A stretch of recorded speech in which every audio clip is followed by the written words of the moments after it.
আসসালামু আলাইকুম, আমি সুমাইয়াস ড্রয়িং ওয়ার্ল্ডে সবাইকে স্বাগত।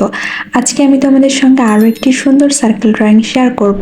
আশা করছি আজকের ড্রয়িংটাও তোমাদের ভালো লাগবে। এর আগেও কিন্তু এরকম অনেক সার্কেল ড্রয়িং আমার চ্যানেলে অলরেডি আপলোডেড, তো তোমরা যারা চাও চেক করে নিতে পারো। আর আমার ভিডিওগুলো যদি তোমাদের ভালো লাগে তবে চ্যানেলটি সাবস্ক্রাইব করে পাশে থাকা বেল আইকনটি হিট করে দিও, তাহলে আমার করা যে কোনো ড্রয়িংয়ের নোটিফিকেশন সবার আগে তোমাদের কাছে পৌঁছে যাবে। যাই হোক, চলে যাচ্ছি মূল ভিডিওতে। এই জন্য প্রথমেই আমি একটি সার্কেল আইকনের সাহায্যে সার্কেল করে নিয়েছি। তারপর স্কেলের সাহায্যে এভাবে একদম নিচের দিকে একটা দাগ করে নিয়েছি। আর এই দাগটা 1 ইঞ্চির পরিমাণ আমি রেখেছি, তো তোমরা তোমাদের প্রয়োজন অনুসারে কমিয়ে বা বাড়িয়ে নিতে পারো। তারপর আমি দাগটার একটু ওপর থেকে এইভাবে ছোট বৃত্ত বড় বৃত্ত অর্থাৎ এক প্রকার অর্ধবৃত্তের মতো করে যে ঘাসের শেপ সেটা করে নিচ্ছি। তো তোমরাও এই কাজটা এভাবে করার চেষ্টা করবা। এভাবে খুব সহজে কিন্তু ঘাসের যে শেপ সেটা নিয়ে আসা যায়। এরপর আমি অপর প্রান্ত থেকে এইভাবে বাঁকা করে দুইটা পাশাপাশি দাগ করে নিয়েছি। আশা করছি তোমরা বুঝতে পেরেছো যে আমি কাজটা আসলে কিভাবে করে নিয়েছি। এরপর আমি গাছের যে পাতার অংশ সেটা করে নিচ্ছি। এই জন্য আমি গাছের যে গুঁড়িটা এঁকে নিয়েছিলাম তার 1/2 ইঞ্চি পরিমাণ উপরে আমি এভাবে বাঁকা করে দুইটা দাগ দিয়ে দিয়েছি। এবার দাগের নিচ থেকে এভাবে ছোট ছোট বৃত্ত করে জয়েন্ট করে দিয়েছি অপর প্রান্তে। এরপর আমি মাঝের বিন্দু থেকে দুই পাশে এরকম আবার বাঁকা করে দুইটা দাগ করে নিয়েছি। তো তোমরা এইভাবে এই কাজটা করে নিবে। এভাবে কিন্তু খুব সহজে তাল গাছ আঁকায় নেওয়া যায়। আর আমার কাছে এইটাই সব থেকে সহজ বলে মনে হয়, যেভাবে খুব সহজে এই গাছটার শেপ দেওয়া যায়। তো তোমরাও এভাবে এই কাজটা করে নিবা। আশা করছি তোমাদের যে ড্রয়িং সেটারও ফিনিশিং ভালো আসবে। আর এইভাবে তোমরা যে কোনো গাছের যদি শ্যাডোই ভাব করে দাও পাতাতে, তাহলে পাতাটা দেখতে কিন্তু অনেকটা রিয়েলিস্টিক লাগে। তো আমি প্রত্যেকটা পাতা এইভাবে শ্যাডোই ভাব করে নিব উপর থেকে নিচের দিকে, আর নিচ থেকে উপর দিকের মাঝের অংশটা আমি একটু স্পেস দেওয়ারই চেষ্টা করব, যেন পাতাটা দেখতে আরো আকর্ষণীয় লাগে। আজকে আমি ভিডিওতে যে রোল পেন্সিলটা ব্যবহার করেছি সেটা 2B এর। তো তোমরা হাতের কাছে 2B যদি না থাকে তো না নিলেও চলবে। 6B বা 4B কিংবা HB দিয়েও কাজ চালিয়ে নিতে পারো। তবে অবশ্যই চেষ্টা করবা ড্রয়িং করার আগে এই যে পেন্সিল এটাকে অবশ্যই কোনো শার্পনার দিয়ে শার্প করে নিতে। তাছাড়া তোমরা এখানে তোমাদের পছন্দ মতো বিভিন্ন কালারও অ্যাড করতে পারো। সেক্ষেত্রে যখন স্কেচ ড্রয়িংটা হয়ে যাবে তারপর তোমার পছন্দ মতো কালার অ্যাড করবা। আমি আজকে কোনো ধরনের কালার ব্যবহার করছি না, সম্পূর্ণ কাজটাই আমি যে রোল পেন্সিল সেটার সাহায্যে করারই চেষ্টা করছি। পাতার কাজটা হয়ে গেলে আমি গাছের যে গুঁড়ি সেই কাজটা করে নিচ্ছি। এই জন্য আমি কিছুটা অংশ এভাবে ফাঁকা রেখে রেখে যে রোল পেন্সিলটা এটাকে পুরো ফ্ল্যাট করে ধরে শ্যাডোই ভাবটা করে নিব। আর কিছুটা অংশ ফাঁকা রাখার কারণে কিন্তু এটার লুক অনেকটা ভালো আসবে। এরপর আমি যে অংশগুলো ফাঁকা রেখেছিলাম সেখান থেকে কিন্তু একটু বাঁকা করে করে এভাবে দাগ দিয়ে নিচ্ছি। তার কারণে যে গাছের গুঁড়ি থাকে সেটার শেপ কিন্তু খুবই সুন্দরভাবে চলে আসে। তারপর আমি এক পাশ থেকে একটু এই গাছের গুঁড়িটাকে ডার্ক করে দিচ্ছি। তো তোমরাও এই কাজটা অবশ্যই করার চেষ্টা করবা।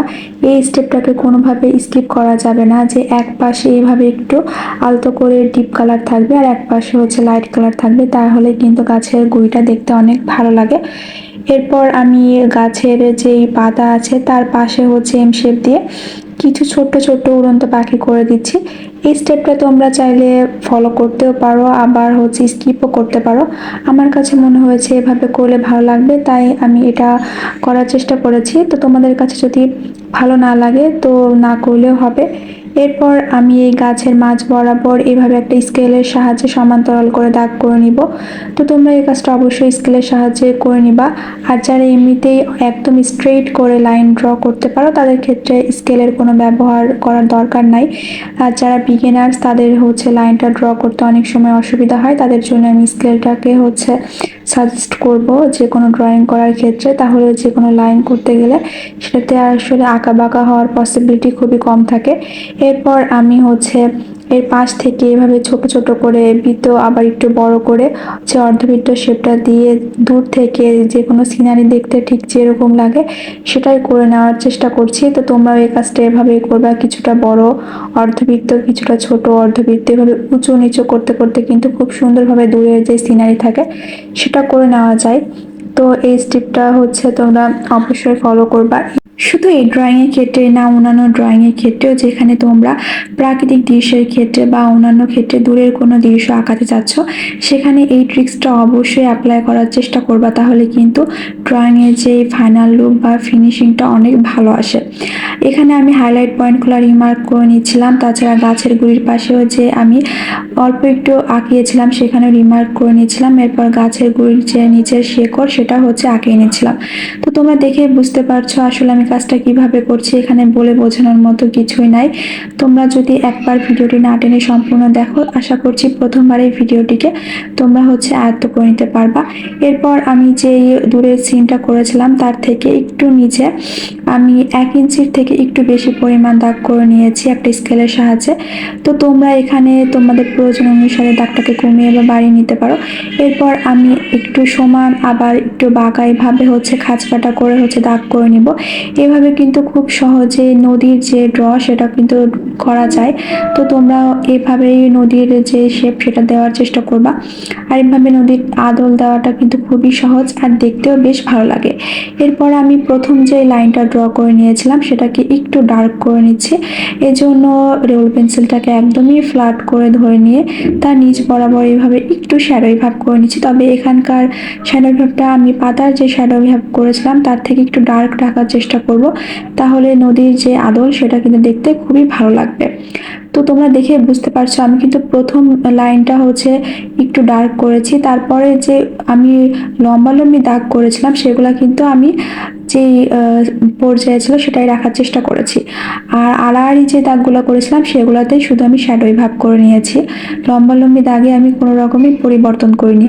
এরপর এরকম একটা হচ্ছে ফ্ল্যাট দাগ করে তার থেকে কোনাকুনি বরাবর এভাবে নিয়ে লম্বালম্বি করে এভাবে নিচের দিকে জয়েন করে আবার কিন্তু এভাবে বাঁকা করে দিলে খুব সুন্দরভাবে হচ্ছে নৌকা আঁকায় নেওয়া যায়। তো তোমরা এভাবে অবশ্যই নৌকা আঁকা ট্রাই করবা। আমার কাছে এই যে পন্থা এটা খুবই সহজ লাগে, তাই আমি তোমাদের সঙ্গে শেয়ার করলাম। এরপর নিচ থেকে একটু হচ্ছে বৃত্ত শেপ করে হচ্ছে আমি জয়েন্ট করে দিব। তবে তোমরা দেখে বুঝতে পারছো যে আমি নৌকার যে ছাউনি সেটাতে কিন্তু নিচের দিকে জয়েন্ট করে দিয়েছি, তবে তার আগের দিকটাতে কিন্তু আমি নিচের দিকে জয়েন্ট করিনি। তো তোমরা এই কাজটা ঠিক এভাবেই করবা। তারপর আমি নিচের দিকেও এভাবে ডোরা কাটা দিয়ে উপরে যে শ্যাডো ভাব সেটা করে নিচ্ছি।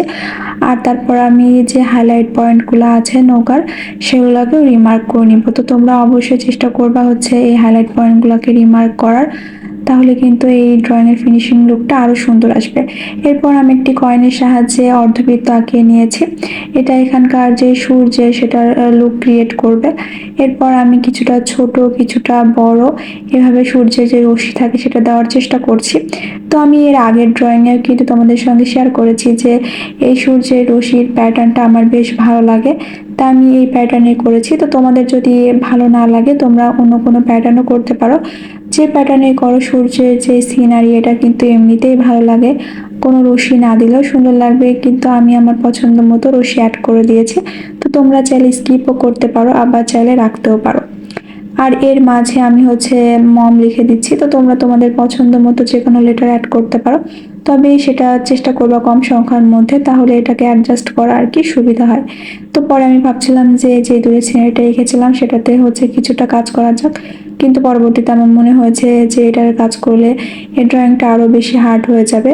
যাই হোক, এই জন্য আমি এটাকে হচ্ছে একদমই বিগিনার্সদের জন্য সুইটেবল করে করার চেষ্টা করেছি, তাই আমি আর কিছু অ্যাড করিনি। এরপর হচ্ছে আমার মনে হচ্ছিল যে পাখির সংখ্যা অনেকটা কম আছে, তাই আমি আরও কিছু পাখি অ্যাড করে দিয়েছি। আর নদীর যে আদলগুলো আমি আগে করে রেখেছিলাম সেগুলোর পাশ থেকে আমি এভাবে একটু হচ্ছে রুল পেন্সিলটাকে বাঁকা করে হালকা কালারের যে শ্যাডোই ভাব সেটা করে নিচ্ছি। তো তোমরা দেখে বুঝতে পারছো আমি কিছুটা অংশ স্পেসে ফাঁকা রেখেছি, আবার কিছুটা অংশ হচ্ছে এভাবে আমি শ্যাডোই ভাব করে নিচ্ছি। তো তোমরা এভাবে এই শ্যাডো ভাবটা করে নেওয়ার চেষ্টা করবা যে কিছুটা অংশ ফাঁকা রেখে কিছুটা অংশ করে। তো তোমরা দেখে বুঝতে পারছো যে কোন অংশগুলো হচ্ছে ফাঁকা রাখতে হবে আর কোন অংশগুলোতে শ্যাডোই ভাব করতে হবে। এভাবে করলে কিন্তু খুবই সহজে নদীর যে শেপ সেটাকে আরও বেশি এনহ্যান্স করা যায়, আরও বেশি রিয়েলিস্টিক করা যায়। যাই হোক, তোমাদের সঙ্গে কথা বলতে বলতে কিন্তু আমার ড্রয়িংয়ের যে ফাইনাল লুক সেটা কিন্তু প্রায় হয়ে এসেছে। তো আমি আগেই বলেছিলাম যে আমি নৌকার হাইলাইট পয়েন্টগুলোকে রিমার্ক করব, তো আমি সেগুলাই করে নিচ্ছিলাম। যাই হোক, আজকের ড্রয়িংটা ছিল এই পর্যন্ত। ইনশাল্লাহ দেখা হবে নেক্সট কোনো এক ভিডিওতে। ততক্ষণ অবধি তোমরা ভালো থেকো, সুস্থ থেকো আর আমার জন্য দোয়া করো। আজকের ড্রয়িংটি যদি ভালো লাগে তবে লাইক, কমেন্ট, শেয়ার করে পাশেই থেকো।